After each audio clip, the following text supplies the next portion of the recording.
68세 김순자입니다. 창고방에 갇힌 채 하루하루를 견딥니다.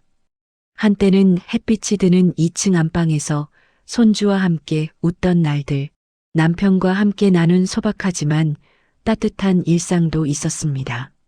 하지만 며느리 지혜의 미소 뒤에는 차가운 계산이 숨어 있었습니다.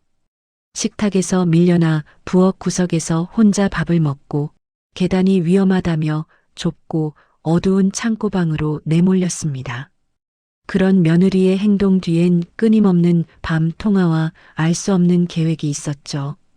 손주 민준이마저 떨리는 목소리로 말했습니다. 할머니 함정이에요. 순자의 평화롭던 삶은 순식간에 뒤집혔습니다. 이제 그녀에게 남은 건 믿었던 가족 속 숨겨진 함정을 헤쳐나가는 것뿐입니다. 잠깐 구독, 좋아요, 알림 설정까지 해주시면 매일 새로운 이야기를 만나보실 수 있습니다. 이 이야기는 끝까지 봐야만 진실을 알 수 있습니다. 지금 바로 시작합니다. 저는 김순자 68살입니다. 이 집 창고방에 삽니다. 원래 창고였던 이 방은 창문도 없고 햇빛도 들지 않습니다. 벽에는 곰팡이 냄새가 배어 있고 밤이면 어둠이 숨을 막아오는 듯 했습니다. 처음부터 이랬던 건 아니었어요. 3년 전만 해도 저는 2층 안방을 쓰고 있었습니다. 남편과 함께 살던 집을 정리하고 아들 재훈의 집으로 왔을 때 며느리 지혜가 환하게 웃으며 말했습니다. 어머니, 편하게 지내세요. 저희가 모실게요. 그때는 정말 고마웠습니다. 혼자가 되니 세상이 너무 넓고 차가웠거든요. 하지만 1년쯤 지나면서 지혜의 태도가 조금씩 변하기 시작했습니다. 처음엔 작은 것들이었어요. 어머니, 손님 오시면 방에 계세요. 좀 불편하시겠지만요. 그렇게 말하는 지혜의 목소리는 부드러웠지만 눈빛은 차갑게 식어 있었습니다. 그 다음엔 식탁이었습니다. 어느 날부턴가 저를 위한 자리가 사라졌어요. 어머니는 부엌에서 드세요. 편하실 거예요. 지혜는 웃으며 말했지만 저는 알 수 있었습니다. 저를 밀어내고 있다는 걸. 그리고 2년 전 어느 날이었습니다. 지혜가 이 창고방 문을 열며 말했습니다. 어머니, 2층은 계단이 위험하시잖아요. 여기가 더 편하실 거예요. 변명처럼 들렸지만 거부할 수 없었습니다. 이 집은 제 집이 아니었으니까요. 아들 재훈에게 말하고 싶었지만 재훈은 항상 일에 바빴습니다. 회사를 운영하느라 새벽에 나가 밤늦게 돌아왔고 집에 있을 때도 서재에 틀어박혀 서류를 보곤 했습니다. 엄마, 지혜가 잘 챙겨주지? 가끔 재훈이 물으면 저는 그저 고개를 끄덕였습니다. 응, 잘해준다. 아들을 힘들게 하고 싶지 않았습니다. 매일 아침 5시 30분에 일어납니다. 창고방은 너무 좁아서 몸을 뻗을 수도 없었고 잠자리가 불편해 일찍 눈이 떠졌습니다. 부엌으로 가서 혼자 물을 끓여 차를 마시곤 했습니다. 창밖으로 해가 뜨는 걸 보며 오늘도 하루를 견뎌내자고 다짐했습니다. 7시쯤 되면 지혜와 재훈이 일어나고 손주 민준이도 학교 갈 준비를 시작합니다. 저는 부엌 구석에 서서 식사 준비를 도우려 했지만 지혜는 늘 같은 말을 했습니다. 어머니, 괜찮아요. 쉬세요. 거절하는 목소리는 공손했지만 거기엔 분명한 선이 그어져 있었습니다.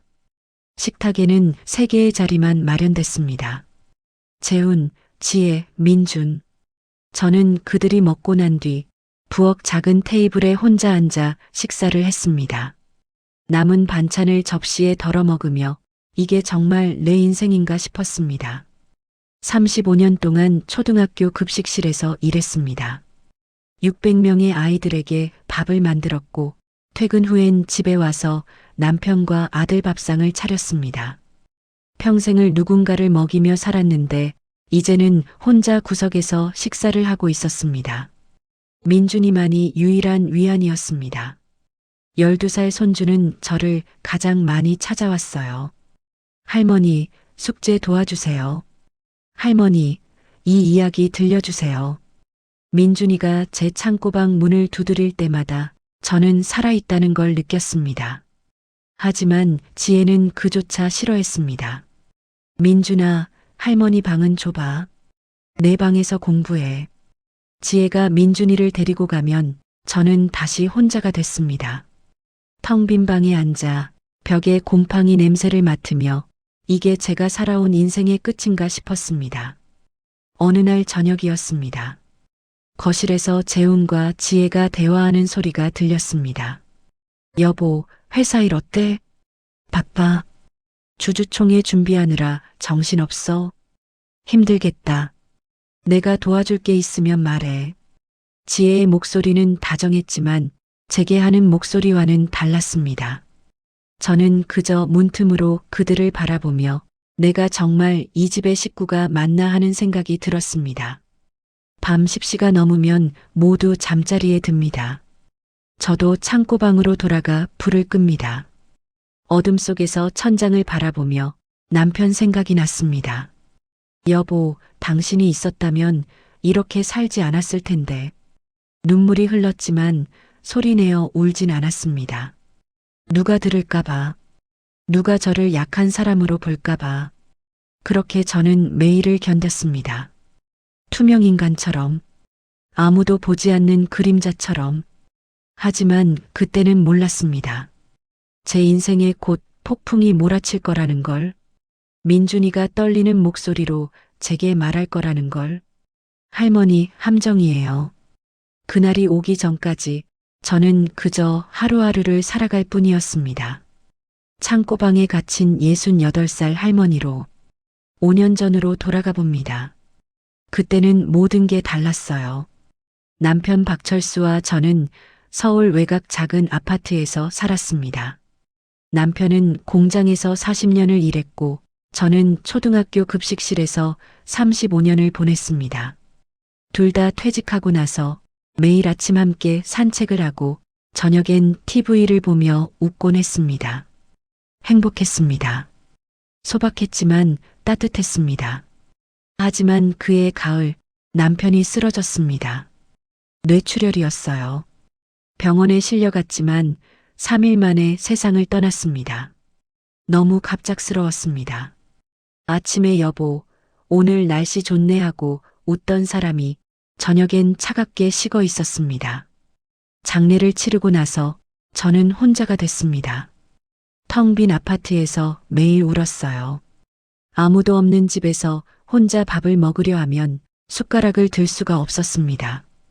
남편 자리가 너무 크게 비어 있었거든요. 한 달쯤 지났을 때 아들 재훈이 찾아왔습니다. 엄마, 이러지 마. 우리 집에 가서 같이 살자.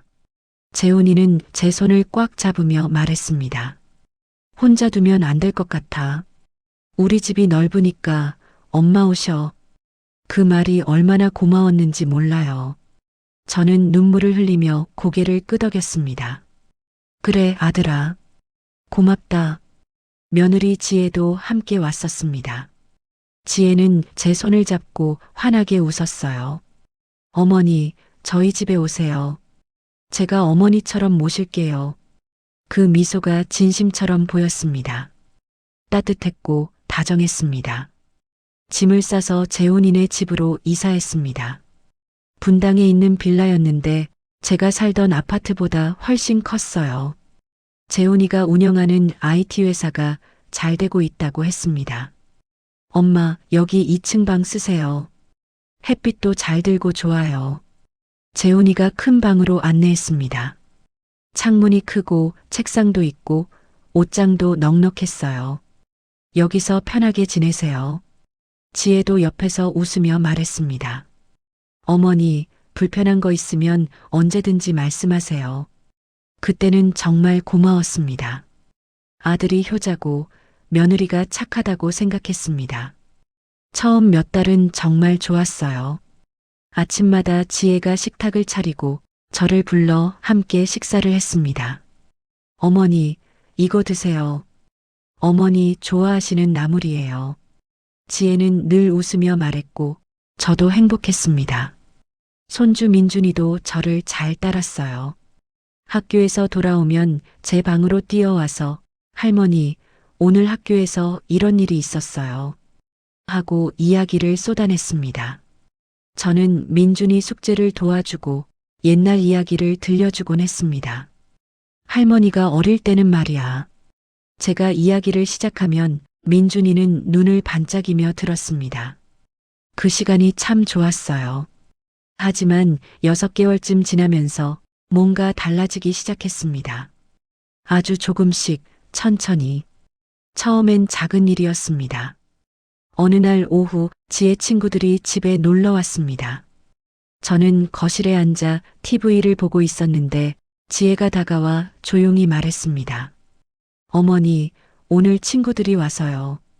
방에서 좀 쉬실래요? 처음엔 이해했습니다. 젊은 사람들끼리 편하게 얘기하고 싶겠지. 그래, 그럴게. 저는 방으로 돌아갔습니다. 하지만 그런 일이 반복됐습니다. 지혜 친구들이 올 때마다 저는 방으로 들어가야 했어요. 어머니, 죄송한데 방에 계셔 주실래요? 지혜의 목소리는 공손했지만 거기엔 명령이 숨어 있었습니다. 그 다음은 식사 시간이었습니다. 어느 날부턴가 식탁에 제 자리가 사라졌어요. 어머니, 식탁이 좀 좁아서요. 부엌에서 드시는 게 편하시지 않을까요? 지혜가 웃으며 말했습니다. 저는 멍하니 서 있었습니다. 부엌에서 먹으라고요? 하지만 뭐라 말할 수가 없었습니다. 이 집은 제 집이 아니었으니까요. 그래, 알았어. 저는 고개를 끄덕이고 부엌 구석 작은 테이블로 갔습니다. 거실 식탁에서는 재훈, 지혜, 민준이가 웃으며 밥을 먹고 있었고 저는 혼자 부엌에서 식사를 했습니다. 민준이가 한번 물었습니다. 엄마, 할머니는 왜 우리랑 안 먹어요? 지혜가 부드럽게 대답했습니다. 할머니는 조용한 데서 드시는 게 더 좋으시대. 거짓말이었습니다. 하지만 저는 아무 말도 하지 않았습니다. 1년쯤 지났을 때 지혜가 제 방으로 찾아왔습니다. 어머니, 계단이 위험하시잖아요. 1층 방으로 옮기시는 게 어떠세요? 지혜는 웃으며 말했지만 그건 질문이 아니었습니다. 1층 방이요? 제가 묻자 지혜는 부엌 옆 창고방 문을 열었습니다. 여기요. 작지만 아늑해요. 계단도 없어서 안전하시고요. 창고방은 너무 좁았습니다. 창문도 없었고 곰팡이 냄새가 났습니다. 하지만 거부할 수 없었습니다. 알았어. 짐을 싸서 창고방으로 옮겼습니다. 2층 큰 방에서 창고방으로. 그렇게 저는 조금씩 밀려났습니다. 재훈이에게 말하고 싶었어요. 아들아, 지혜가 날 이렇게 대해. 하지만 재훈이는 항상 바빴습니다. 회사 일로 새벽에 나가 밤에 들어왔고 주말에도 서재에서 일을 했습니다. 가끔 재훈이가 물었습니다. 엄마, 불편한 거 없어? 지혜가 잘해줘? 저는 웃으며 대답했습니다. 응, 잘해준다. 거짓말이었지만 아들을 힘들게 하고 싶지 않았습니다. 지혜는 점점 더 차갑게 변했습니다. 어머니, 이건 만지지 마세요. 어머니, 여기는 들어오지 마세요. 어머니, 민준이 공부 방해하지 마세요. 하나씩 금지선이 그어졌고 저는 점점 작아졌습니다. 그런데 이상한 게 있었습니다. 지혜가 자주 전화를 했어요.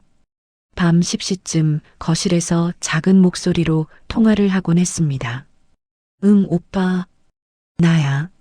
오빠. 지혜한테 남동생이 있다는 건 알고 있었습니다. 강민석이라고 사업을 한다고 들었어요. 하지만 왜 이렇게 자주 통화를 하는 걸까요? 어느 날 밤 지혜가 거실에서 통화하는 소리가 창고방까지 들렸습니다. 오빠, 걱정하지 마. 다 계획대로 되고 있어. 무슨 계획일까요? 저는 궁금했지만 더 이상 듣지 못했습니다. 민준이만이 여전히 저를 찾아왔습니다. 할머니, 숙제 도와주세요. 할머니, 이 책 읽어주세요. 민준이가 제 방 문을 두드릴 때마다 저는 살아있다는 걸 느꼈습니다. 하지만 지혜는 그것도 싫어했습니다. 민준아, 할머니 쉬게 해드려. 내 방에서 놀아. 저는 하루하루 견뎠습니다. 언젠가는 나아질 거라고, 언젠가는 예전처럼 따뜻해질 거라고 믿으며. 하지만 그건 착각이었습니다. 지혜는 변한 게 아니었습니다. 처음부터 이런 사람이었던 거예요. 단지 제가 보지 못했을 뿐. 그리고 그날이 왔습니다. 민준이가 떨리는 목소리로 제게 말한 그날. 할머니, 함정이에요. 그때서야 저는 깨달았습니다. 지혜의 차가운 태도가, 밤마다 하던 통화가 모든 게 무언가를 준비하는 과정이었다는 걸. 그날은 수요일 오후 3시였습니다. 민준이 학교가 일찍 끝나는 날이었어요. 지혜가 바빠서 제가 대신 데리러 가기로 했습니다. 어머니, 민준이 좀 데려다 주세요. 지혜의 목소리는 여전히 차갑게 느껴졌지만 저는 고개를 끄덕였습니다. 그래, 알았어. 오랜만에 밖에 나가는 거였어요. 요즘 들어 저는 거의 집 밖을 나가지 않았습니다. 지혜가 싫어했거든요. 어머니, 밖에 나가시면 위험해요. 집에서 쉬세요. 하지만 오늘은 민준이를 데리러 가는 날. 저는 오래된 옷을 입고 현관문을 나섰습니다. 햇빛이 눈부셨어요. 얼마 만에 느껴보는 햇살인지 모르겠습니다. 재훈이가 예전에 쓰던 낡은 경차를 몰고 학교로 향했습니다. 운전은 오랜만이었지만 손이 기억하고 있었어요. 학교 앞에 차를 세우고 기다렸습니다. 아이들이 우르르 쏟아져 나왔고 그 중에서 민준이가 보였습니다. 가방을 맨 민준이는 고개를 숙인 채 걸어오고 있었어요. 평소와 달리 어깨가 축 처져 있었습니다. 민준아. 제가 손을 흔들자 민준이가 고개를 들었습니다. 순간 제 가슴이 철렁했어요. 민준이 얼굴이 창백했거든요. 눈 밑에는 다크서클이 있었고 입술은 바짝 말라 있었습니다. 할머니. 민준이가 차에 타며 작은 목소리로 말했습니다. 괜찮아? 어디 아파? 제가 물었지만 민준이는 대답하지 않았습니다. 그저 가방을 꼭 껴안은 채 창밖만 바라보고 있었습니다. 시동을 걸고 출발했습니다. 학교 앞은 차들로 붐볐고 경적 소리가 시끄러웠어요. 하지만 차 안은 너무 조용했습니다. 민준이가 한마디도 하지 않았거든요. 신호등 앞에서 멈췄을 때 백미러로 민준이를 봤습니다. 민준이는 고개를 숙인 채 손으로 가방 끈을 꽉 쥐고 있었어요. 손가락이 하얗게 질릴 정도로. 민준아, 무슨 일 있어? 제가 조심스럽게 물었습니다. 민준이는 고개를 저었습니다. 아니에요.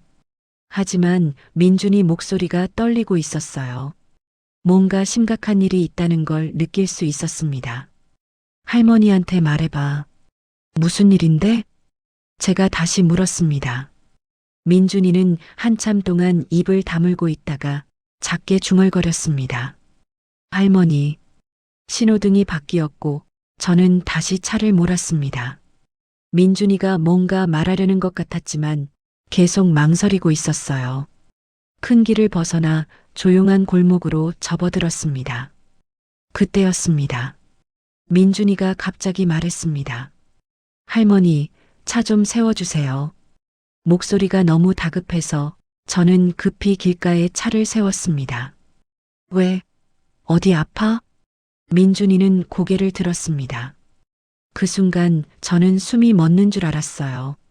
민준이 눈에 눈물이 가득했거든요. 12살 손주가 울먹이고 있었습니다. 할머니. 민준이가 떨리는 목소리로 말했습니다. 할머니, 함정이에요. 뭐? 저는 되묻지 않을 수 없었습니다. 무슨 함정? 민준이는 눈물을 닦으며 말했습니다. 엄마가 할머니를 속였어요. 그 말이 귓가에 꽂혔습니다. 저는 핸들을 꽉 쥐었어요. 민준아, 무슨 말이니? 천천히 말해봐. 민준이는 숨을 크게 들이쉬고 이야기를 시작했습니다. 어젯밤이에요. 목이 말라서 물 마시러 부엌에 갔어요. 민준이 목소리는 계속 떨렸습니다. 그런데 거실에서 엄마가 전화하고 있었어요. 전화? 네.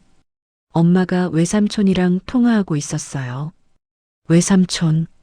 강민석을 말하는 거겠죠. 지혜의 남동생. 그래서 제가 재촉하자 민준이는 눈물을 흘리며 말했습니다. 엄마가 이렇게 말했어요. 주주총회 끝나면 아빠는 끝이야. 회사는 우리 거야. 제 심장이 쿵 내려앉았습니다. 뭐라고? 외삼촌이 웃으면서 대답했대요. 최 변호사가 다 준비했고 김 회계사가 장부 조작했다고. 민준이는 울면서 계속 말했습니다. 엄마가 또 말했어요. 시어머니는 어떻게 하냐고. 그러니까 외삼촌이 걱정하지 말래요. 누나 언니한테 시켜서 소문 퍼뜨리면 된대요. 노망난 할머니라고. 머리가 어지러웠습니다. 손이 떨려서 핸들을 제대로 잡을 수가 없었어요. 민준아, 정말이니? 정말 그렇게 말했어? 네. 민준이가 고개를 끄덕이며 울었습니다. 무서웠어요, 할머니. 엄마 목소리가 너무 차가웠어요. 제가 아는 엄마가 아니었어요. 저는 민준이를 뒤돌아봤습니다. 12살 아이가 이런 비밀을 혼자 안고 있었다니. 민준아, 아빠한테는 말했어? 민준이는 고개를 저었습니다. 못했어요. 아빠는 엄마를 너무 믿어요. 제가 말하면 화낼 것 같았어요. 민준이는 눈물을 흘리며 말을 이었습니다. 할머니한테만 말할 수 있어요. 할머니는 저를 믿어주실 거잖아요. 제 가슴이 찢어지는 것 같았습니다. 저는 뒷좌석으로 손을 뻗어 민준이 손을 잡았습니다. 그래, 할머니가 믿어. 민준아, 잘했어. 말해줘서 고마워. 민준이는 제 손을 꽉 쥐었습니다. 작고 따뜻한 손이었어요. 그때였습니다. 옆으로 검은색 세단이 빠르게 지나갔습니다. 운전석에 앉은 남자가 제 차를 힐끗 보고 갔어요. 강민석이었습니다. 지혜의 남동생. 차가운 눈빛으로 저를 째려보더니 그대로 사라졌습니다. 민준이가 소리쳤습니다. 할머니, 저 차, 외삼촌 차예요. 알아. 저는 고개를 끄덕였습니다. 봤어. 민준이가 떨리는 목소리로 말했습니다. 할머니, 제가 거짓말하는 거 아니에요. 정말이에요. 알아, 민준아. 할머니가 다 알아. 저는 민준이 손을 꽉 쥐었습니다. 할머니가 뭔가 방법을 찾을게. 걱정하지 마. 하지만 속으로는 두려웠습니다. 어떻게 해야 할까? 재훈이는 지혜를 믿고 있고 저는 이미 집에서 투명인간 취급을 받고 있는데 누가 제 말을 믿어줄까요? 68살 노인의 말을. 차를 다시 출발시켰습니다. 민준이는 여전히 눈물을 흘리고 있었고 저는 떨리는 손으로 핸들을 잡았습니다. 집으로 가는 길이 너무 멀게 느껴졌어요. 그리고 두려웠습니다. 집에 도착하면 지혜가 차가운 눈으로 저를 맞이할 거라는 걸 알고 있었으니까요. 하지만 이제는 알았습니다. 지혜가 무엇을 계획하고 있는지, 제 아들을 어떻게 망치려고 하는지, 그리고 저를 어떻게 없애려고 하는지. 민준이의 떨리는 목소리가 계속 귓가에 맴돌았습니다. 할머니, 함정이에요. 네, 함정이었습니다. 저도 재훈이도 모두 함정에 빠져 있었던 거예요. 집에 도착했을 때는 오후 4시쯤이었습니다. 현관문을 열자 지혜가 거실 소파에 앉아 있었어요. 노트북을 보고 있었는데 고개를 들어 저를 봤습니다. 어머니, 늦으셨네요. 민준이 데려오는데 왜 이렇게 오래 걸렸어요? 목소리는 부드러웠지만 눈빛은 차갑게 식어 있었습니다. 길이 막혀서. 저는 짧게 대답하고 민준이 손을 잡았습니다. 민준이는 고개를 숙인 채 엄마와 눈을 마주치지 않으려고 했어요. 민준아, 방에 가서 씻어. 저녁 곧 준비할게. 지혜가 말했습니다. 민준이는 제 손을 놓고 조용히 계단을 올라갔습니다. 뒤돌아보며 저를 한번 쳐다봤는데 그 눈빛에는 걱정이 가득했어요. 저는 창고방으로 들어가려다가 멈춰섰습니다. 아니야. 지금 말해야 해. 재훈이한테 말해야 해. 거실로 다시 나왔습니다. 지혜는 여전히 노트북을 보고 있었어요. 지혜야. 제가 부르자 지혜가 고개를 들었습니다. 네. 재훈이 언제 와? 7시쯤 올 거예요. 왜요? 할 말이 있어서. 지혜의 눈빛이 미세하게 흔들렸습니다. 무슨 말씀이신데요? 재훈이 오면 얘기할게. 더 이상 대화하고 싶지 않았습니다. 저는 창고방으로 들어가 문을 닫았습니다. 침대에 앉아 손을 떨며 기다렸어요. 민준이가 한 말들이 계속 머릿속을 맴돌았습니다. 주주총회 끝나면 아빠는 끝이야. 최 변호사가 다 준비했고 김 회계사가 장부 조작했대요. 노망 난 할머니라고 소문 퍼뜨리래요. 모든 게 너무 끔찍했습니다. 제 며느리가 제 아들을 망치려고 하다니. 7시가 넘어 현관문이 열리는 소리가 들렸습니다. 다녀왔습니다. 재훈이 목소리였어요. 저는 심호흡을 하고 문을 열고 나갔습니다. 재훈이는 넥타이를 풀며 거실로 들어오고 있었어요. 아들아. 재훈이가 돌아봤습니다. 엄마, 무슨 일이세요? 잠깐 얘기 좀 하자. 재훈이는 피곤한 표정으로 소파에 앉았습니다. 뭔데요, 엄마? 저 오늘 진짜 힘들었어요. 저는 옆에 앉았습니다. 지혜가 부엌에서 나와 거실과 부엌 사이에 서서 우리를 지켜보고 있었어요. 아들아, 조심해야 해. 제가 말을 시작했습니다. 지혜가 뭔가 계획하고 있어. 재훈이가 미간을 찌푸렸습니다. 엄마, 무슨 말씀이세요? 민준이가 들었어. 어젯밤에 지혜가 강민석이랑 전화하는 거. 저는 숨을 고르며 말했습니다.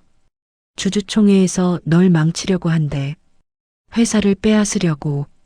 재훈이 얼굴이 굳었습니다. 엄마, 그게 무슨.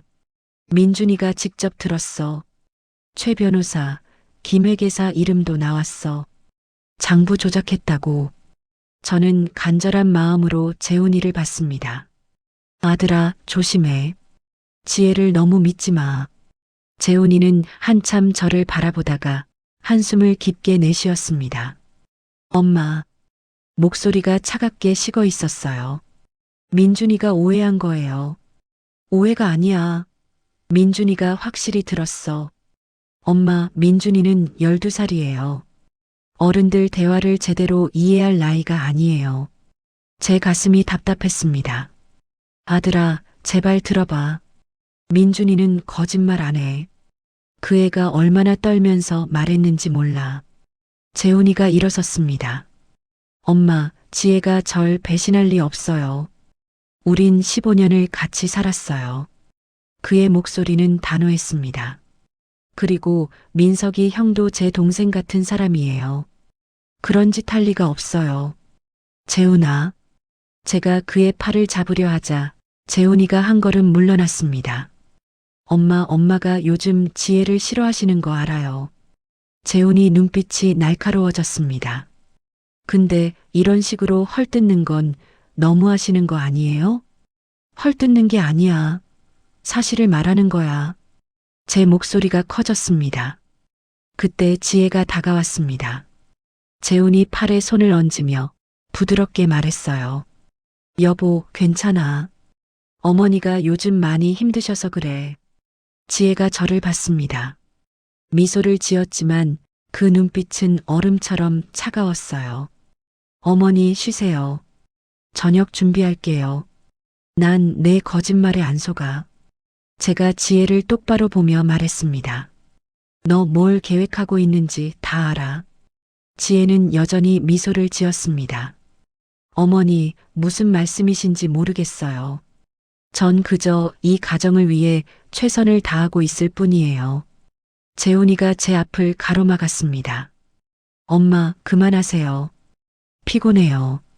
일 때문에 머리 아픈데 집에서까지 이러지 마세요. 아들아, 제발. 엄마, 방에 들어가 계세요.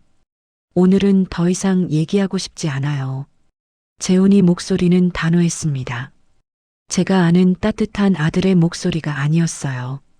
저는 무너지는 기분이었습니다. 재훈이는 절 믿지 않았어요.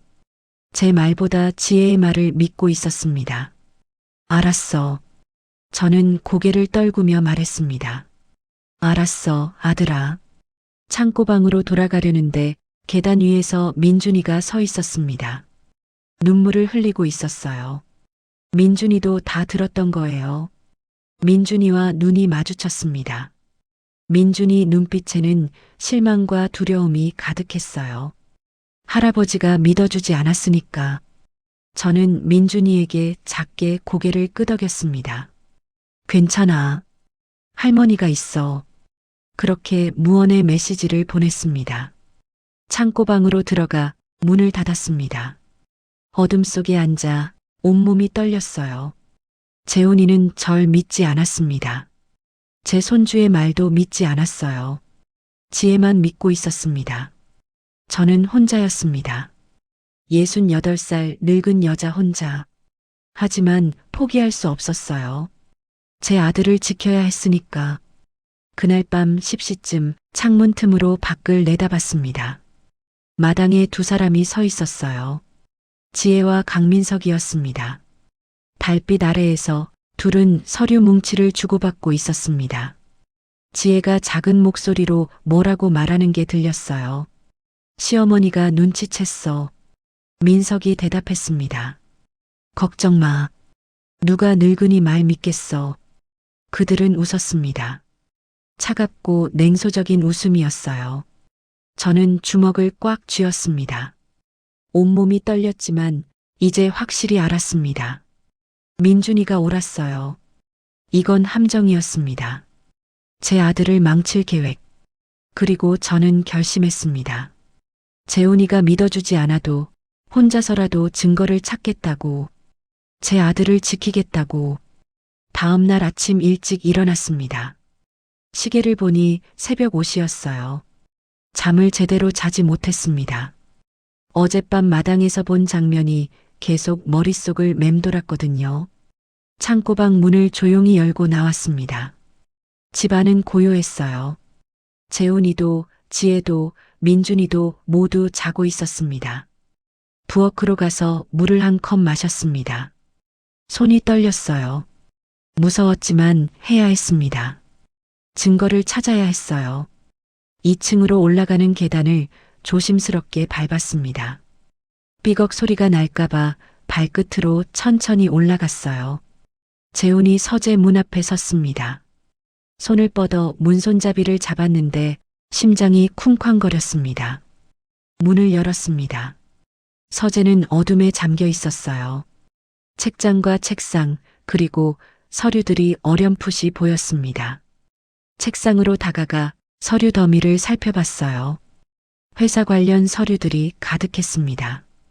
계약서, 회계장부, 이메일 출력물들. 한 장 한 장 넘기며 봤습니다. 대부분 이해할 수 없는 전문 용어들이었어요. 하지만 멈추지 않았습니다. 그때였습니다. 노란색 폴더가 눈에 띄었어요. 폴더 표지에 주주총회 자료라고 적혀 있었습니다. 폴더를 열었습니다. 첫 장에 계약서 같은 게 있었어요.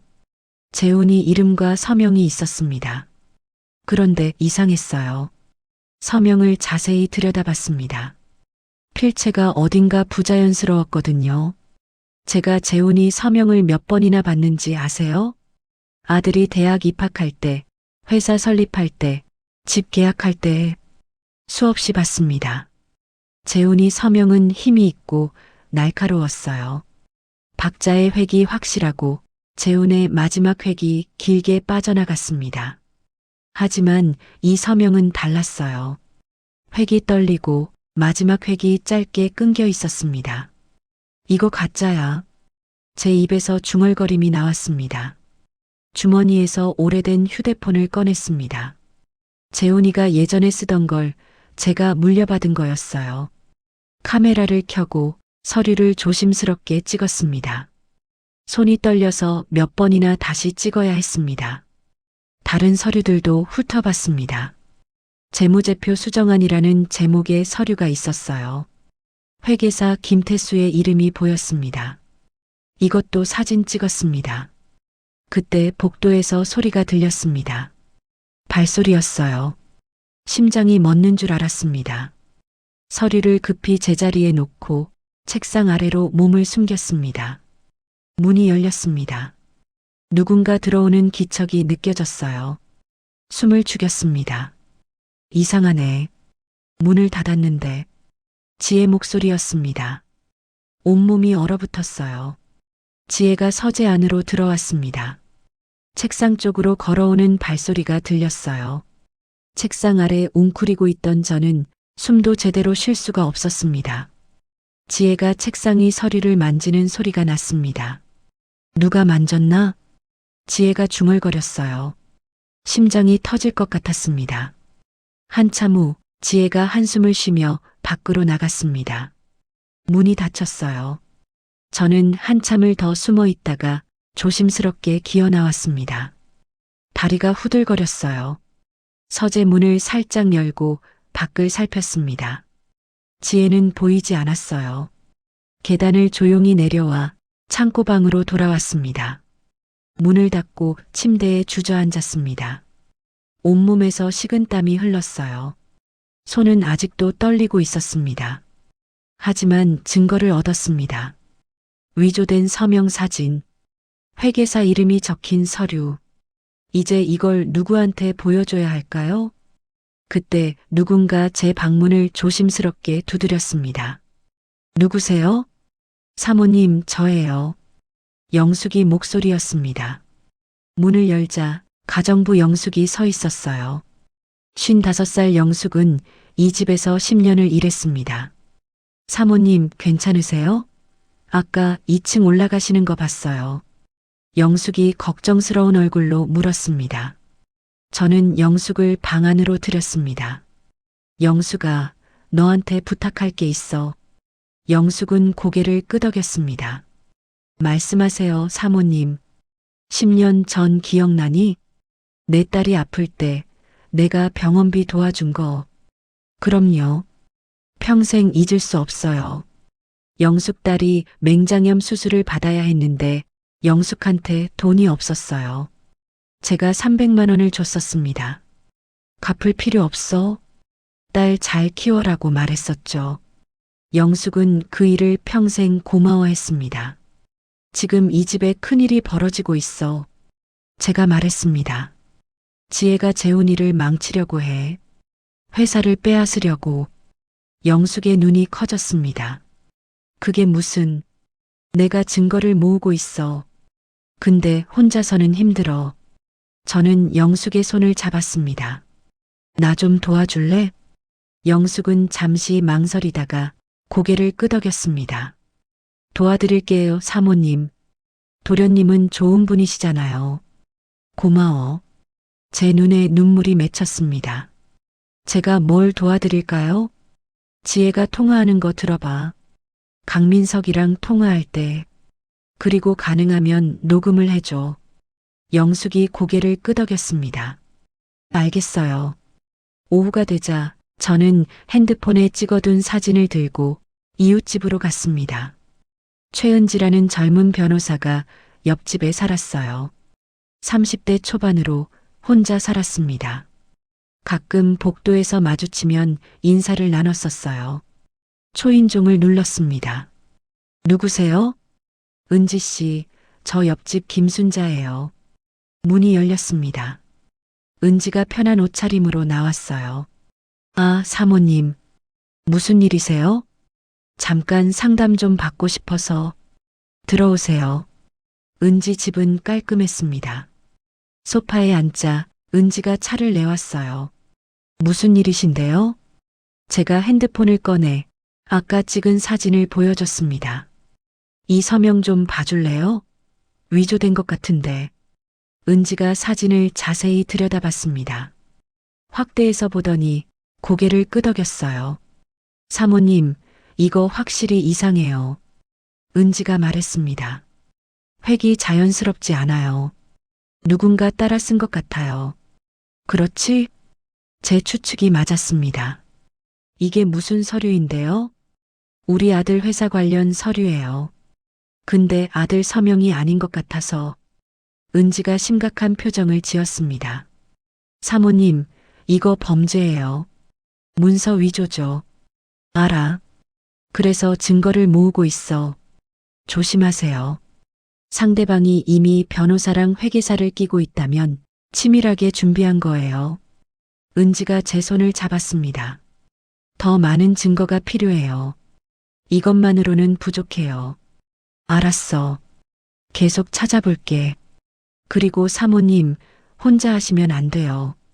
위험해요. 집으로 돌아오는 길, 머릿속이 복잡했습니다. 증거가 더 필요하다고 했어요. 하지만 어떻게 더 찾죠? 68살 늙은 여자가 할 수 있는 게 뭐가 있을까요? 그래도 포기할 수 없었습니다. 제 아들을 지켜야 하니까. 사흘이 지났습니다. 영숙은 매일 조심스럽게 지혜를 관찰했어요. 언제 강민석과 통화하는지, 어디서 이야기를 나누는지. 그리고 그날 밤이 왔습니다. 밤 10시쯤이었어요. 저는 창고방에 앉아 있었습니다. 갑자기 영숙이 제 방문을 두드렸어요. 사모님, 지금 마당에서 통화하고 있어요. 저는 벌떡 일어났습니다. 지금? 네, 빨리요. 영숙 뒤를 따라 부엌으로 갔습니다. 부엌 창문으로 마당이 보였어요. 지혜가 휴대폰을 귀에 대고 낮은 목소리로 통화하고 있었습니다. 영숙이 작은 녹음기를 꺼냈습니다. 제 거예요. 예전에 회의록 녹음할 때 쓰던 거. 창문을 살짝 열었어요.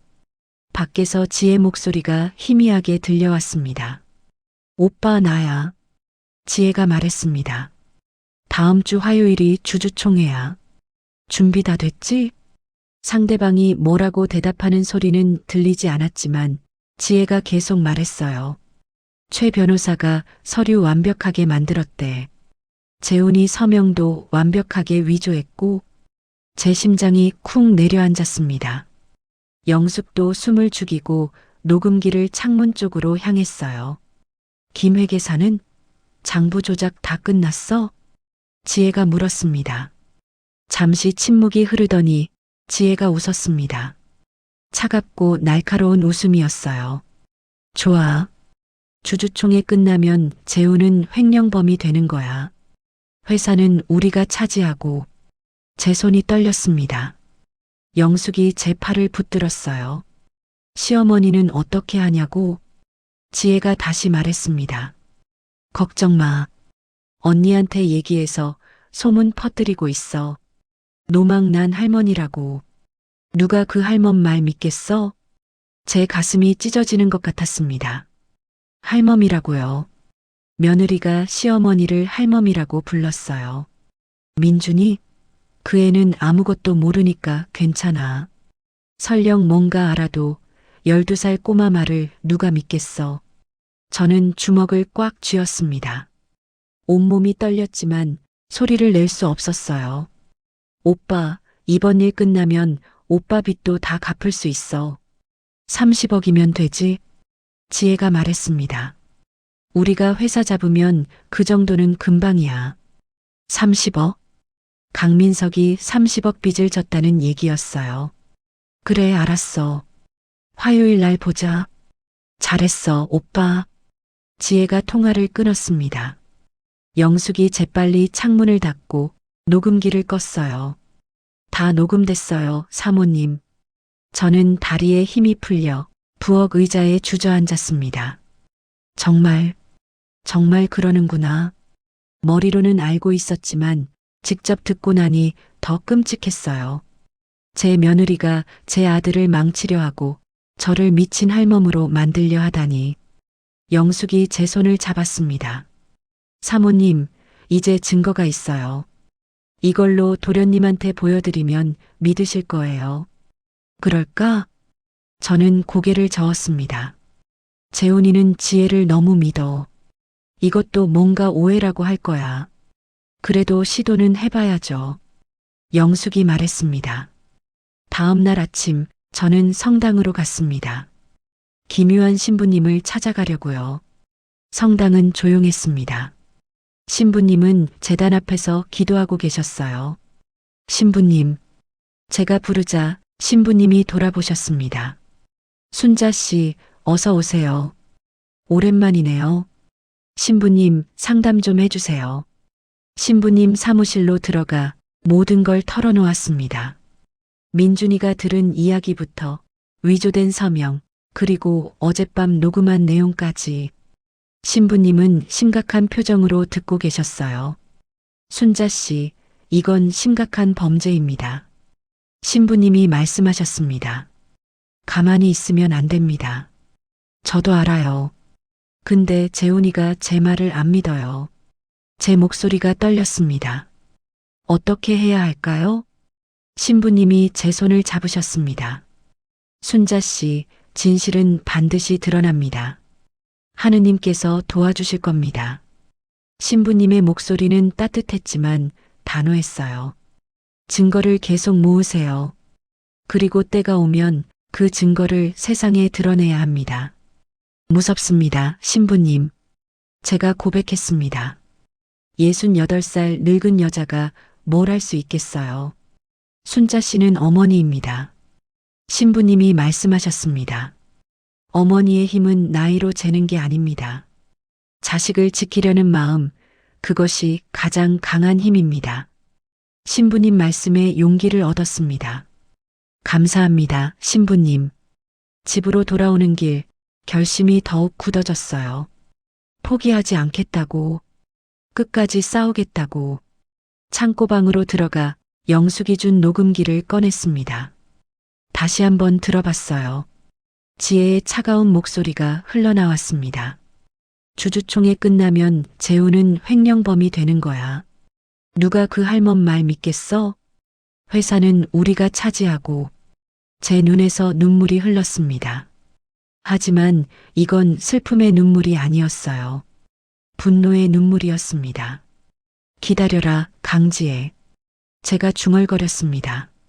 내가 가만히 있지 않을 거야. 그날 오후 민준이가 학교에서 돌아왔습니다. 제 방으로 몰래 들어왔어요. 할머니, 어떻게 됐어요? 저는 민준이를 안았습니다. 민준아, 할머니가 증거 찾았어. 녹음도 했어. 정말요? 민준이 눈이 반짝였습니다. 그래. 근데 민준아, 내가 할 일이 있어. 뭔데요? 주주총회 날 할머니랑 같이 가줄래? 할머니 혼자는 무서워. 민준이는 고개를 끄덕였습니다. 당연하죠. 저도 아빠 지켜야죠. 이 작은 손주가 12살밖에 안 된 아이가 이렇게 용감한 게 자랑스러웠어요. 그날 밤 은지 변호사한테 다시 찾아갔습니다. 녹음 파일을 들려줬어요. 은지는 심각한 표정으로 들었습니다. 사모님, 이거면 충분해요. 명백한 증거예요. 정말? 네. 범죄모의 대화가 명확하게 녹음됐어요. 문서 위조, 횡령 모의, 명예훼손까지 다 들어가 있어요. 은지가 USB 메모리를 꺼냈습니다. 이 파일 여기다 복사하세요. 백업은 여러 개 만들어두는 게 좋아요. 녹음 파일을 USB에 복사했습니다. 총 3개를 만들었어요. 하나는 제가 갖고, 하나는 영숙이 갖고, 하나는 은지가 보관했습니다. 주주총회가 언제죠? 은지가 물었습니다. 다음 주 화요일이요. 그날 이 USB를 공개하세요. 회의장에서. 제가 할 수 있을까요? 할 수 있어요, 사모님. 아드님을 지키려면 해야 해요. 집으로 돌아오는 길 USB를 꽉 쥐었습니다. 작은 물건이었지만 이 안에 진실이 담겨 있었어요. 창고방에 누워 천장을 바라봤습니다. 이제 일주일 남았습니다. 주주총회까지 그동안 더 준비해야 했어요. 지혜와 민석의 계획을 막아야 했습니다. 제 아들을 지켜야 했으니까요. 어둠 속에서 저는 조용히 기도했습니다. 하느님, 저에게 힘을 주세요. 제 아들을 지킬 수 있게. 그리고 눈을 감았습니다. 내일은 또 싸워야 할 날이었으니까. 화요일 아침이 밝았습니다. 주주총회가 열리는 날이었어요. 저는 새벽부터 잠을 이루지 못했습니다. 손에 USB를 쥐고 계속 뒤척였어요. 오전 7시에 일어나 가장 깔끔한 옷을 꺼냈습니다. 검은색 블라우스에 회색 바지. 거울을 보니 낯선 사람이 보였어요. 68살 할머니가 아니라 전쟁터에 나가는 군인 같았습니다. 민준이가 제 방문을 두드렸어요. 할머니, 준비됐어요? 그래, 민준아. 너도 준비됐니? 네. 민준이는 교복을 깔끔하게 입고 있었어요. 12살 아이가 이렇게 의젓해 보일 수가 없었습니다. 거실로 나가자 재훈이가 넥타이를 매고 있었어요. 얼굴이 창백했습니다. 긴장한 게 보였어요. 아들아, 괜찮니? 제가 물었습니다. 재훈이가 고개를 끄덕였어요. 네, 엄마. 오늘 중요한 날이라서 긴장되네요. 지혜가 주방에서 나왔습니다. 화장을 진하게 했고 검은색 정장을 입고 있었어요. 마치 장례식에 가는 것처럼. 여보, 커피 한 잔 더 마셔. 긴장 풀고. 지혜가 재훈이한테 커피를 건넸습니다. 목소리는 다정했지만 눈빛은 차갑게 식어 있었어요. 어머니도 가시는 거예요? 지혜가 저를 보며 물었습니다. 네. 주주총회는 지루할 텐데요. 집에서 쉬시는 게 어때요? 아니야. 갈 거야. 제 목소리는 단호했습니다. 지혜의 눈빛이 흔들렸어요. 하지만 곧 미소를 지었습니다. 그러세요. 민준이도 데려가시려고요? 응. 학교는요? 오늘 하루쯤 빠져도 돼. 지혜는 더 이상 말하지 않았습니다. 하지만 제 쪽을 날카롭게 쳐다봤어요. 뭔가 의심하고 있다는 걸 알 수 있었습니다. 회사는 강남에 있었습니다. 20층짜리 빌딩의 15층이었어요. 재훈이 차를 타고 함께 갔습니다. 차 안은 조용했어요. 재훈이는 운전하며 계속 서류를 생각하는 것 같았습니다. 지혜는 옆자리에서 휴대폰을 보고 있었고 저와 민준이는 뒷좌석에 앉아 있었습니다. 민준이가 제 손을 꽉 잡았어요. 작고 따뜻한 손이었습니다. 저도 민준이 손을 꼭 쥐었어요. 회사에 도착했습니다. 주차장에서 내려 엘리베이터를 타고 15층으로 올라갔습니다. 회의실은 이미 사람들로 가득했어요. 양복을 입은 남자들, 정장을 입은 여자들, 노트북을 든 직원들, 주주들이었습니다. 20명쯤 되는 것 같았어요.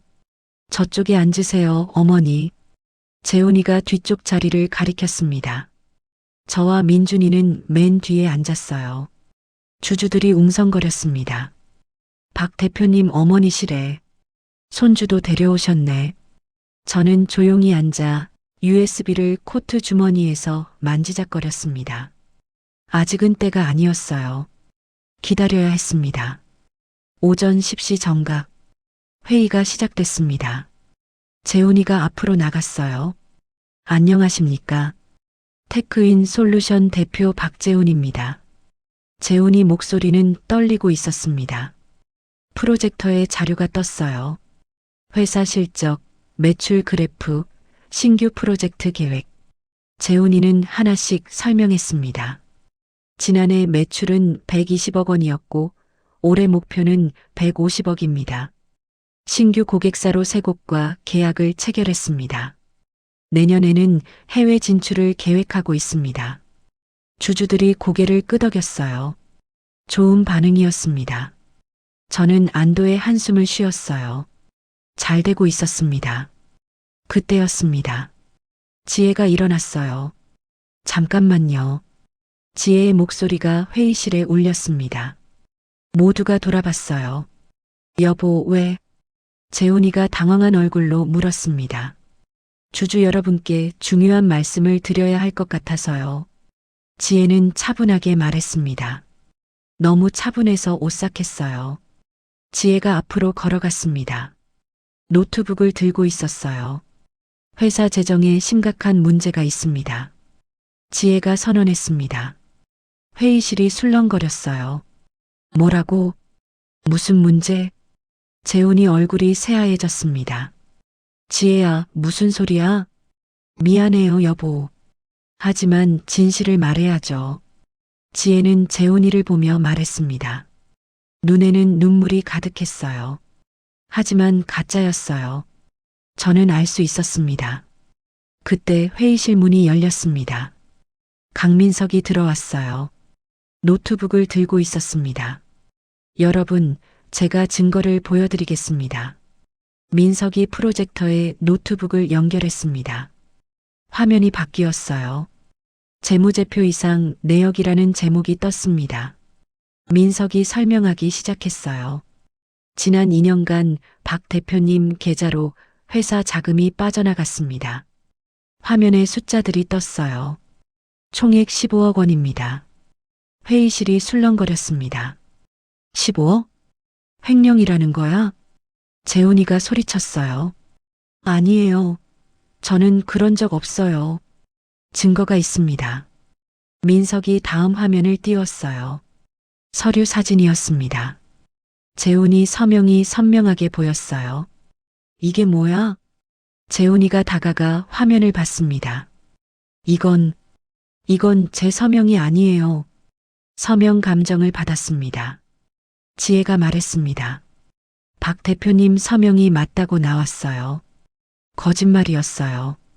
저는 알고 있었습니다. 그건 위조된 서명이었어요. 주주들이 웅성거렸습니다. 대표가 횡령을 했다고?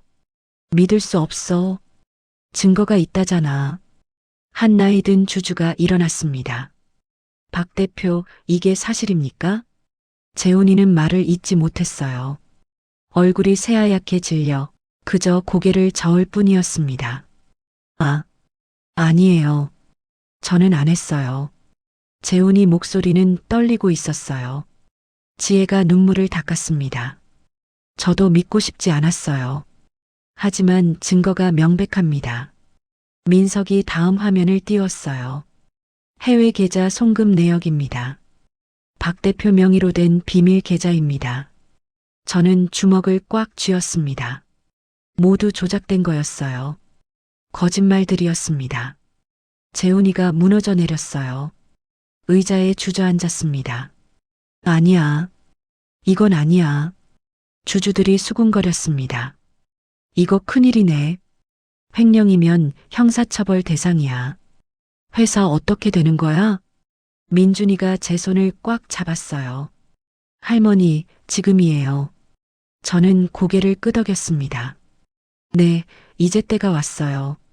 주머니에서 USB를 꺼냈습니다. 손이 떨렸지만 일어섰습니다. 잠깐만요. 제 목소리가 회의실에 울렸습니다. 모두가 저를 돌아봤어요.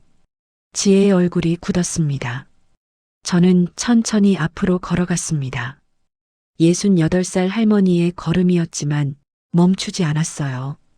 이제 진실을 보여줄 시간이었으니까. 잠깐만요. 제 목소리에 모두가 돌아봤습니다. 회의실이 조용해졌어요. 지혜가 저를 보며 인상을 찌푸렸습니다. 어머니, 뭐 하시는 거예요? 할 말이 있어. 앞으로 천천히 걸어갔습니다. 다리가 떨렸지만 멈추지 않았어요. 손에 USB를 꼭 쥐고 있었습니다. 회의실 앞쪽에 기술 담당자가 서 있었어요. 20대 초반으로 보이는 젊은 남자였습니다. 이것 좀 연결해 주실래요? USB를 내밀었습니다. 기술 담당자가 당황한 얼굴로 저를 봤어요. 네, 이게 뭔데요? 중요한 자료예요. 연결해 주세요. 민석이 다가왔습니다. 뭐 하시는 거예요? 회의 방해하지 마세요. 목소리에 긴장이 묻어났어요. 방해가 아니야. 진실을 보여주는 거야. 저는 민석을 똑바로 봤습니다. 지혜가 재훈이한테 다가갔어요. 여보, 어머니를 좀 기다려봐. 재훈이가 지혜 말을 잘랐습니다. 엄마가 뭐라고 하는지 들어보자. 기술 담당자가 USB를 받아 노트북에 연결했습니다. 프로젝터 화면이 깜빡거렸어요. 이 파일 재생해 주세요. 제가 말했습니다. 클릭 소리가 났고 회의실의 소리가 흘러나왔습니다. 지혜 목소리였어요. 오빠 나야. 다음 주 화요일이 주주총회야. 준비 다 됐지? 회의실이 조용해졌습니다. 모두가 스피커에 집중했어요. 최 변호사가 서류 완벽하게 만들었대. 재훈이 서명도 완벽하게 위조했고 지혜 얼굴이 새하얘졌습니다. 이게 뭐예요? 내 목소리 아니니? 제가 물었습니다. 녹음이 계속 재생됐어요. 김 회계사는 장부 조작 다 끝났어? 잠시 침묵이 흐르더니 웃음소리가 들렸습니다. 지혜의 차가운 웃음이었어요. 좋아. 주주총회 끝나면 재훈은 횡령범이 되는 거야. 회사는 우리가 차지하고. 회의실이 술렁거렸습니다. 뭐야, 이거 조작이었다는 거야? 민석이 앞으로 뛰어나왔습니다. 이건 조작된 녹음이에요. 합성한 거라고요. 합성? 제가 차갑게 웃었습니다. 그럼 이것도 합성이니? 화면이 바뀌었어요. CCTV 영상이었습니다. 마당에서 지혜와 민석이 서류를 주고받는 모습이 보였어요. 날짜가 선명하게 찍혀 있었습니다. 일주일 전이었어요. 이건 우리 집 마당이야. 제가 설명했습니다. 지혜와 강민석이 밤에 몰래 만나서 서류 주고받는 거야. 지혜가 소리쳤어요. 이건 오해예요. 오해? 제가 다음 화면을 띄웠습니다.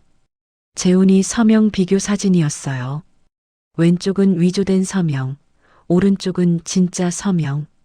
이게 오해니? 왼쪽 서명은 내가 최 변호사한테 시켜서 만든 가짜야.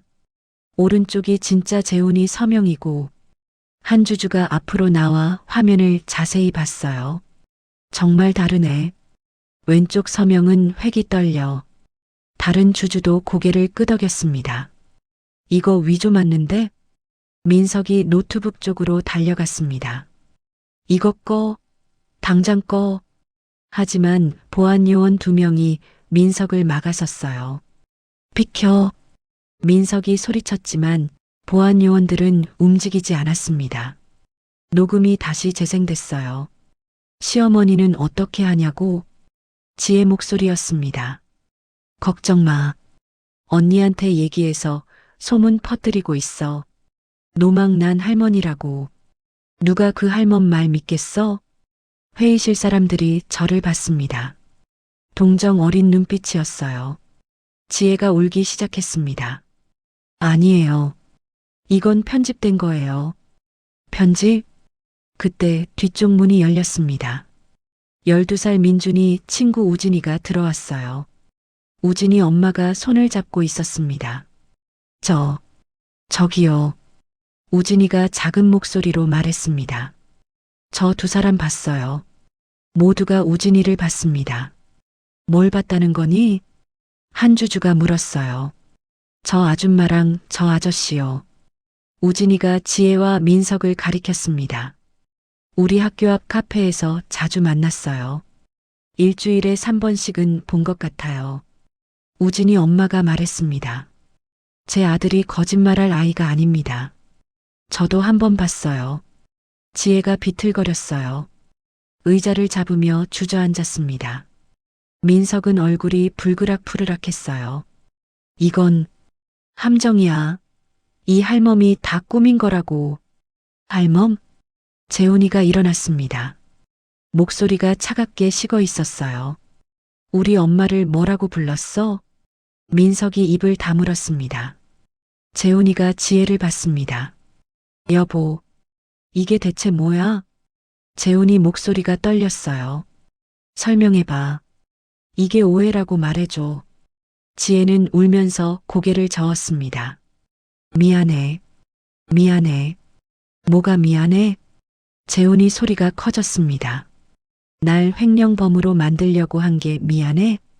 우리 엄마를 노망난 할멈이라고 부른 게 미안해? 지혜는 대답하지 못했어요. 그저 눈물만 흘렸습니다.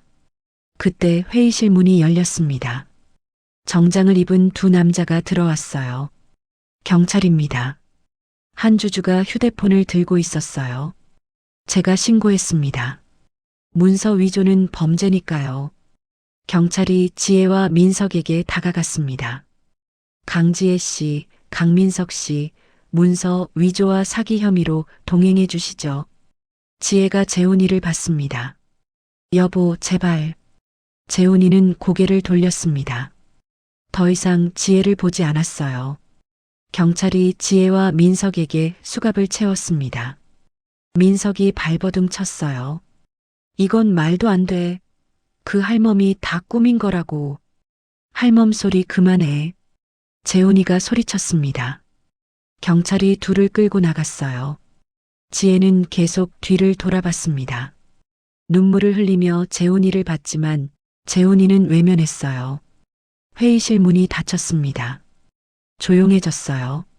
한주주가 일어나 재훈이에게 다가왔습니다. 박 대표님, 무죄시네요. 억울하셨겠습니다. 다른 주주들도 고개를 끄덕였어요. 어머님 덕분에 진실이 밝혀졌네요. 정말 용감하신 어머니십니다. 재훈이가 저를 봤습니다. 눈에 눈물이 가득했어요.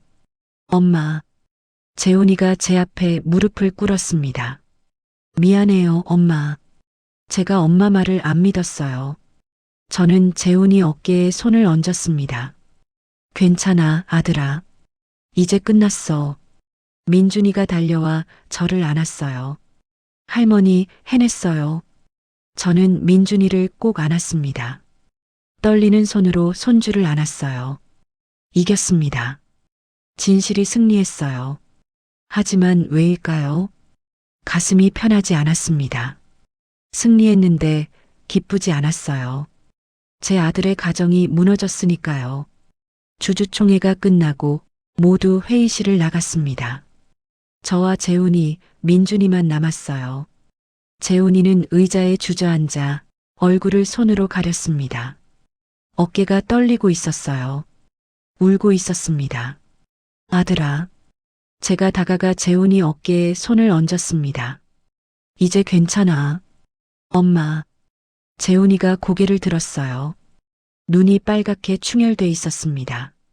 15년을 같이 살았는데 어떻게 이럴 수가. 말을 잇지 못했어요.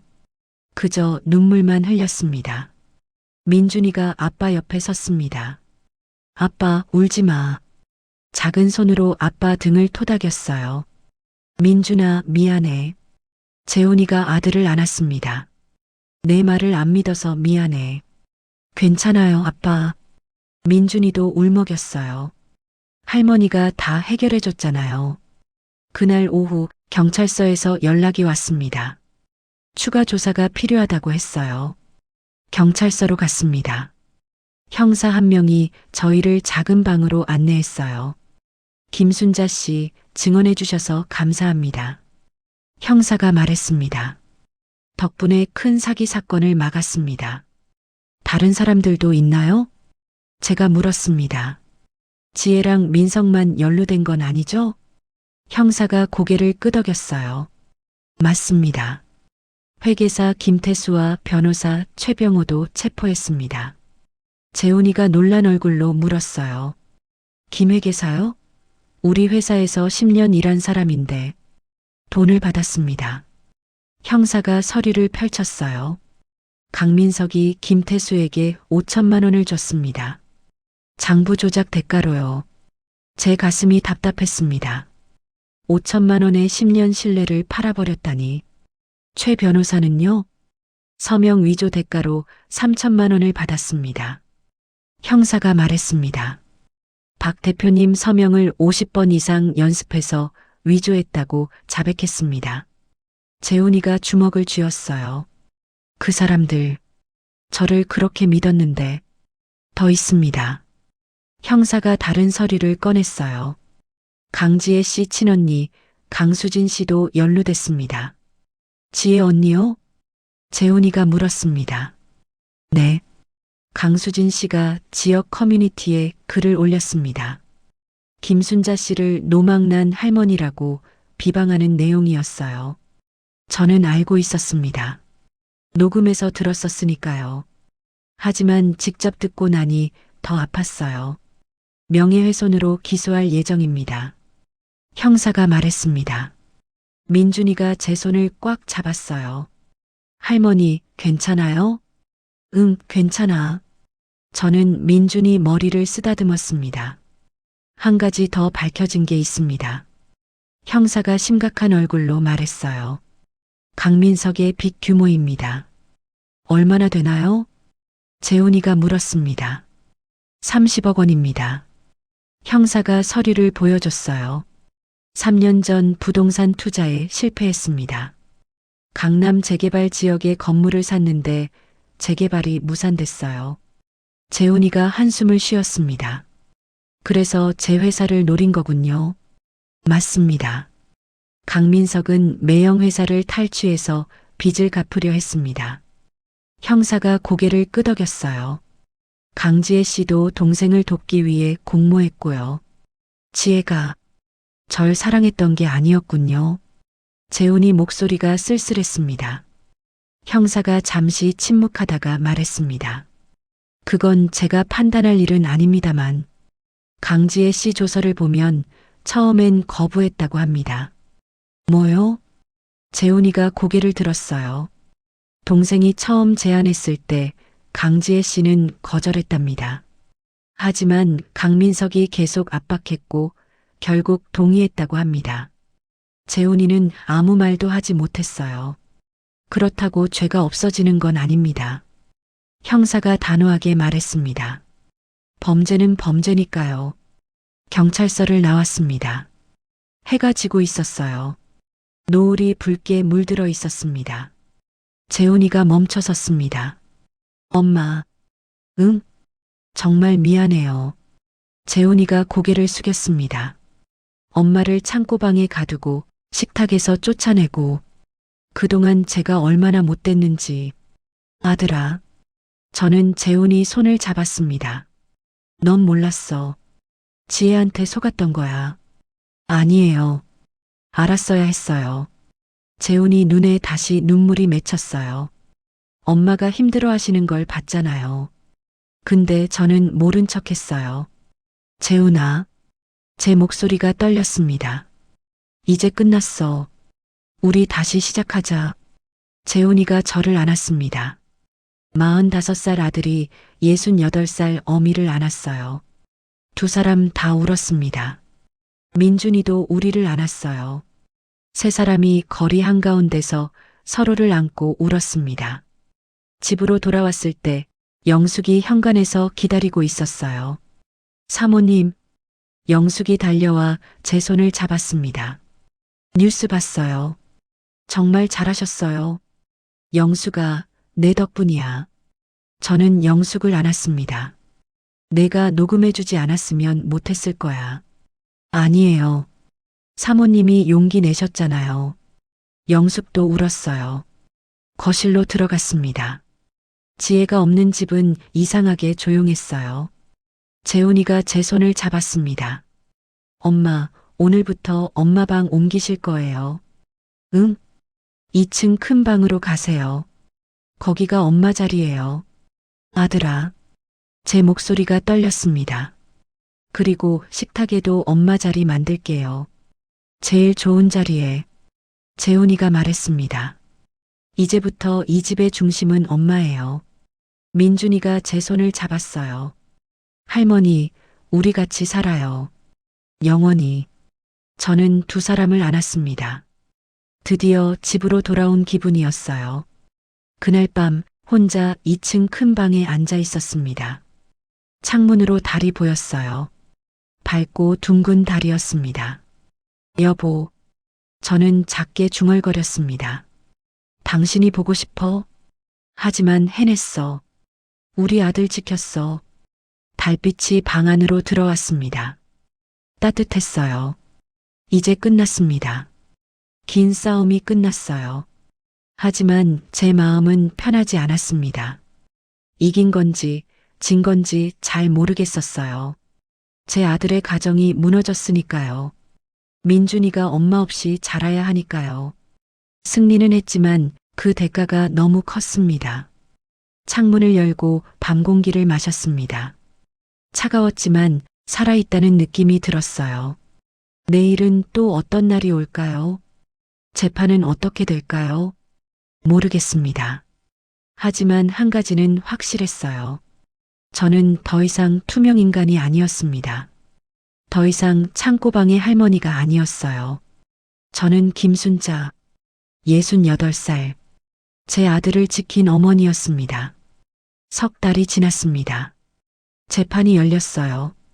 서울중앙지방법원 대법정이었습니다. 저는 방청석에 앉아 판사님이 판결문을 읽는 걸 들었습니다. 피고인 강지혜, 문서 위조, 사기 미수, 명예훼손 혐의로 징역 12년을 선고한다. 판사님 목소리가 법정에 울렸습니다. 지혜는 피고인석에 앉아 고개를 숙이고 있었어요. 머리는 헝클어져 있었고 얼굴은 창백했습니다. 피고인 강민석, 사기 미수, 문서 위조, 공갈 혐의로 징역 15년을 선고한다. 민석은 소리를 질렀습니다. 이건 부당해요. 저는 억울해요. 하지만 법정 경위가 그를 제지했어요. 피고인 김태수, 문서 위조 방조 혐의로 징역 6년을 선고한다. 회계사 김태수는 고개를 떨구었습니다.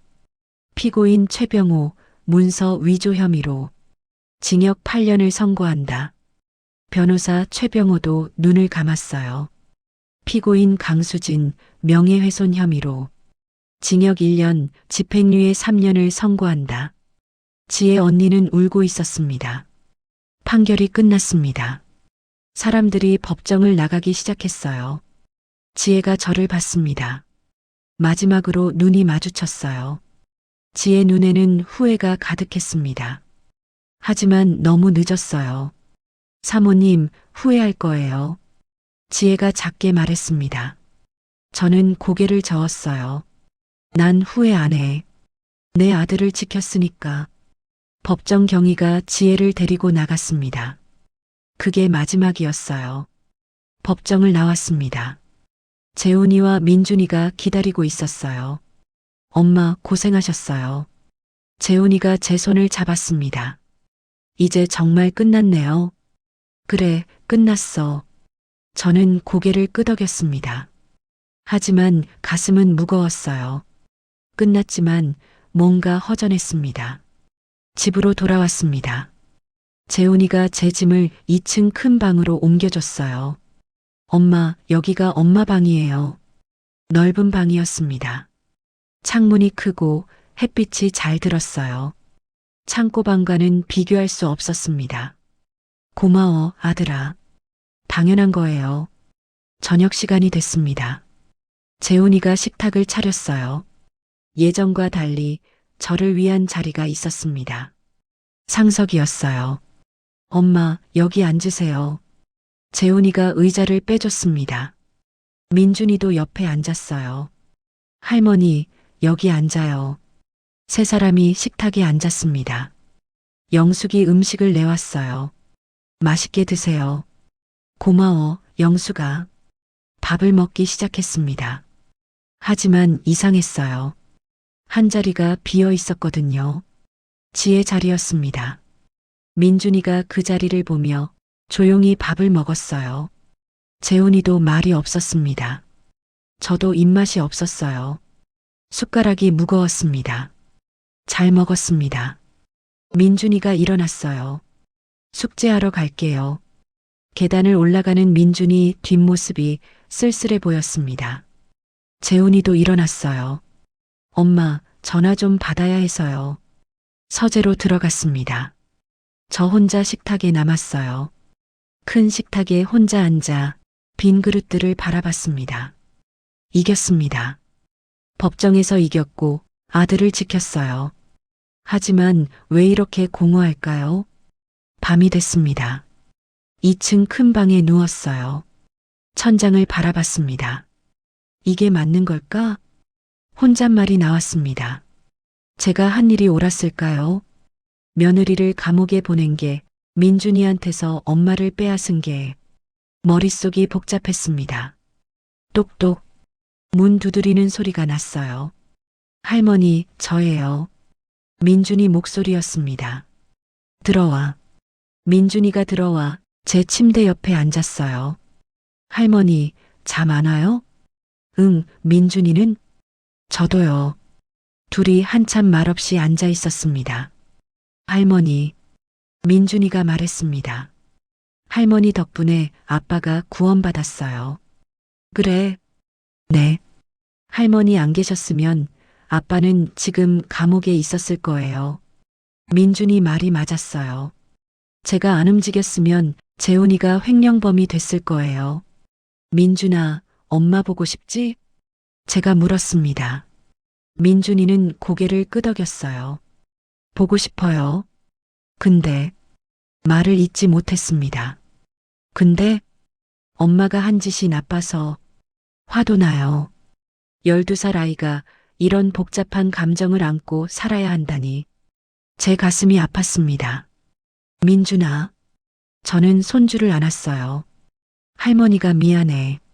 내 엄마를 감옥에 보내서. 아니에요, 할머니. 민준이가 고개를 저었습니다. 할머니 잘못 없어요. 엄마가 잘못한 거예요. 그래도 할머니, 저는 할머니가 자랑스러워요. 민준이가 저를 봤어요. 할머니는 용감해요. 할머니가 최고예요. 제 눈에서 눈물이 흘렀습니다. 고마워, 민준아. 할머니 사랑해요. 민준이가 저를 꼭 안았습니다. 할머니는 우리 가족의 영웅이에요. 저는 민준이를 안고 울었어요. 이긴 건지 진 건지 모르겠지만 이 아이가 있어서 다행이었습니다. 민준이가 자기 방으로 돌아가고 저는 다시 혼자가 됐어요. 창문을 열고 밤하늘을 봤습니다. 별이 반짝이고 있었어요. 여보, 저는 작게 말했습니다. 내가 잘한 걸까? 이게 맞는 걸까? 대답은 없었습니다. 하지만 바람이 불어왔어요. 차갑지만 상쾌했습니다. 일주일 후 김유한 신부님을 찾아갔습니다. 순자 씨, 어떻게 지내세요? 신부님, 상담 좀 해주세요. 신부님 사무실에서 제 마음을 털어놓았습니다. 이긴 것 같은데 진 것 같아요. 제가 옳은 일을 한 건가요? 신부님이 제 손을 잡으셨어요. 순자 씨, 당신은 용기 있게 진실을 지켰습니다. 그것만으로 충분합니다. 근데 마음이 공허해요. 제 목소리가 떨렸습니다. 그게 당연합니다. 승리에는 항상 대가가 따르니까요. 신부님이 말씀하셨습니다. 하지만 순자 씨, 이제 새로운 시작이에요. 당신의 경험을 다른 사람들을 돕는 데 쓰세요. 다른 사람들요? 네. 당신처럼 가족에게 소외당한 노인들이 많습니다. 그들을 도와주세요. 신부님 말씀이 제 마음에 와닿았어요. 한 달 후 작은 사무실을 열었습니다. 은빛 희망 기금이라고 이름 지었어요. 가족에게 소외당한 노인 여성들을 돕는 곳이었습니다. 법률 상담, 심리 상담, 경제적 지원. 개소식 날 많은 사람들이 왔어요. 신부님, 은지 변호사, 영숙, 재훈이, 민준이. 어머니, 자랑스러워요. 재훈이가 말했습니다. 할머니, 멋있어요. 민준이가 꽃다발을 줬어요. 저는 마이크를 잡고 말했습니다. 저는 68살입니다. 얼마 전까지 창고방에 살았어요. 투명인간처럼 취급받았습니다. 목소리가 떨렸지만 계속했어요. 하지만 포기하지 않았습니다. 싸웠습니다. 그리고 이겼습니다.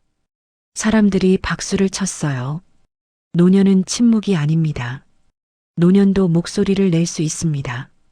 진실을 지킬 수 있습니다. 저는 웃으며 말했습니다. 여러분, 포기하지 마세요. 우리에게도 힘이 있습니다. 박수가 터져 나왔습니다. 그날 밤 집으로 돌아와 침대에 누웠습니다. 피곤했지만 마음이 편했어요. 이긴 건지 진 건지는 여전히 모르겠습니다. 가족은 지켰지만 가족은 깨졌으니까요. 하지만 한 가지는 확실해요. 저는 더 이상 투명 인간이 아닙니다. 저는 김순자 68살. 제 목소리를 찾은 할머니입니다. 창문으로 달빛이 들어왔습니다. 따뜻했어요. 여보, 나 잘하고 있는 거지? 중얼거렸습니다. 대답은 없었지만 가슴이 따뜻해졌어요. 내일은 또 다른 할머니가 찾아올 거예요. 제 이야기를 듣고 싶어 할 거예요. 저는 그들에게 말해줄 겁니다. 포기하지 마세요. 우리에게도 힘이 있어요. 그렇게 저는 계속 살아갈 겁니다. 외롭지만 의미 있게, 공허하지만 희망을 안고, 이게 제 승리입니다. 외로운 승리지만 그래도 승리입니다.